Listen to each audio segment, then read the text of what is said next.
DJ, where's the offense right at in your mind? I mean, are you close to where you want to be, or not even close to where you want to be?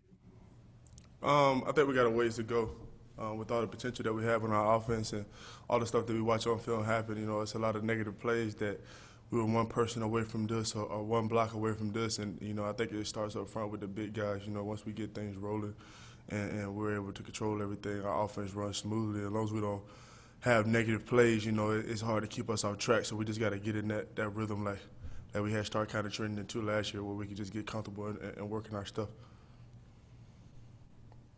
Hey, DJ, what's Kelvin Beachum like, both as a teammate in the position room, but also off the field, all of his involvement with, you know, different committees across the league and just being super involved? Man, you know, it's funny. Me and Kelvin, we train together at O-line Performance in the offseason, and I've always looked at Kelvin like a big brother. He just has that, like, those big brother characteristics of him, kind of similar to how Corey Peters is, you know what I mean, just that older veteran vibe to him. And he's always one of those guys that I've wanted to, whose brain I wanted to pick to now have him as a teammate. He's the same way, you know, it's just more of a day-to-day, and it's a blessing to be around guys like that because they don't make many of them like Kelvin Beachum, you know what I mean? So I'm really excited to have him as a teammate. We continue to learn from him, and all the stuff off the field that I'm learning from him is just as important as the keys and tricks that he's teaching me on the grass.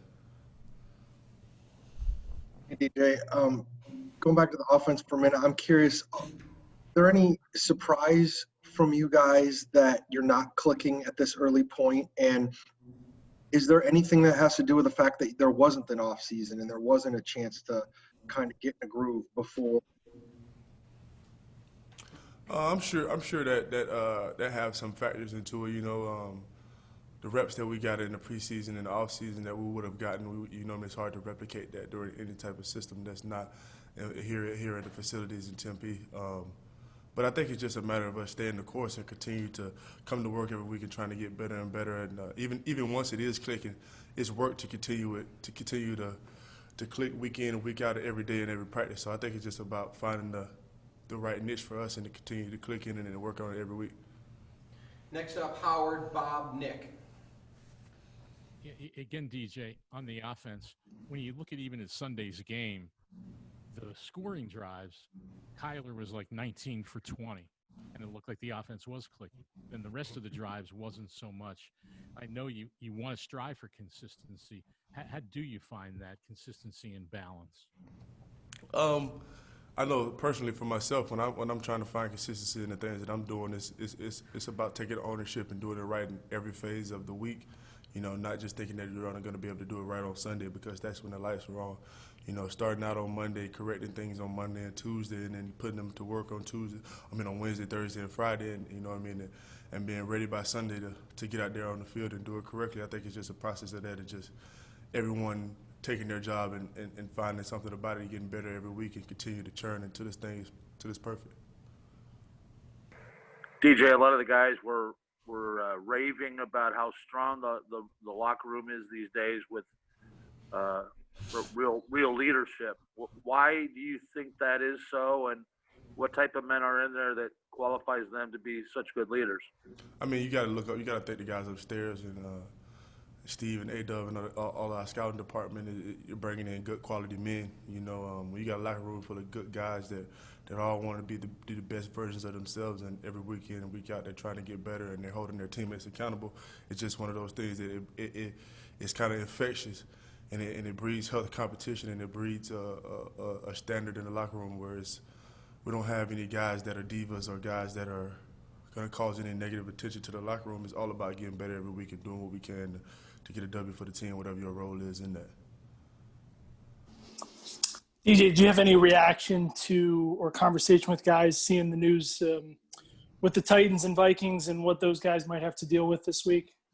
Yeah, it's interesting. It'll be interesting to see how they respond to it, just seeing as how it's our first instance during the season. But if I know anything about the NFL, you know, we'll find a way to get through things, and as long as things aren't spreading, they're going to find a way to make sure everything's okay to get the game played.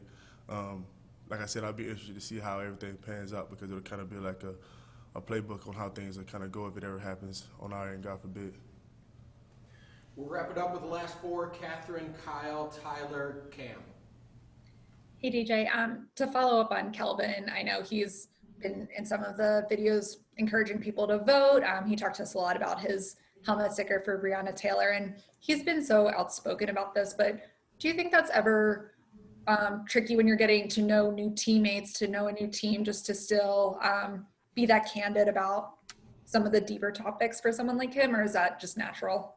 I think if you know Beach is always going to be himself, and I think that's I mean, being a human and being a person. I always want to be the guy that meets someone being themselves versus meeting someone who's trying to fit into the group, and then you have to find out later in the instance where you're back against a wall with that guy who you're dealing with. So, knowing who Beach is, he's been the same person as long as I've known him. So it's really refreshing to see him come into this building and continue to be the same person and continue to push the same messages that he would push to me if we were in the gym training in the off season, just like he would here in the workplace. So it's very cool to see him be a consistent person, not only a consistent player on and off the field, just a consistent person off the field as well. It's fun to watch. He's probably one of my favorite teammates I've had. Top 5 for sure, Big Beach. Hey DJ, how much does Fitz help out when he's chip blocking those edge rushers? And does it say something about him that he's willing to take pride in that, even though it's not a free release for a future Hall of Fame wide receiver? I mean, he takes big pride in it. It's one thing that I've always admired about Fitz. I think one of my rookie year I came, they had just kind of got him into the blocking role big in the old offense we was in, and he took it in stride. It was one of those things where you could tell it's like, this is not something that's natural for me, but I'm going to do whatever I can do to help the team win, and that's how he feels about helping on the edge. You know, it's a lot of times that Larry's not even supposed to do that, and he's just like, man, do you want something here? I'm going to give it to you. If you want it on my way out, I got to leave. I got to run past him anyway on the way out. So he's just one of those guys that he's all about whatever he can do to help the team win in whatever way he can to help us get a W, he's going to do it. Even if it causes for him to not get as many touches as he would like or whatever the case may be, he's going to do whatever the team needs to do first before he cares anything about his stats or what he gets out of the game. Hey, DJ. Just wanted to ask something about Chase Edmonds. What kind of progression have you seen with him now entering his or now playing in his 3rd season? Chase is one of the players I've always been impressed with. I remember watching him as a rookie come in and be able to pick up blitzes and stunts and understand the schemes of defenses and understand the offense and what we had to accomplish and who we were responsible for. And he's always taken it seriously, and I think he's continued that steady growth and steady progression throughout his career, and it's refreshing to watch. You know, everything that he does, he takes it serious, and he's very focused in his craft, and it's refreshing to watch with such a young player and see somebody take things so seriously and be so detailed and dialed in and focus on what he's doing. Hey, Captain, hope everything is going well. DJ, I was digging up some old video. A few years ago, you and Cole Toner did a little thing about running for office. I think you were going to be the VP. He was going to run for president. Yeah, my boy Toner. Just curious, if you had to pick a new running mate in the locker room now, who would it be? Justin Pugh. No questions asked. Would y'all win? 100%. 100%. Justin is one of those guys that I just let him go on a tangent, you know, and what he said at the end.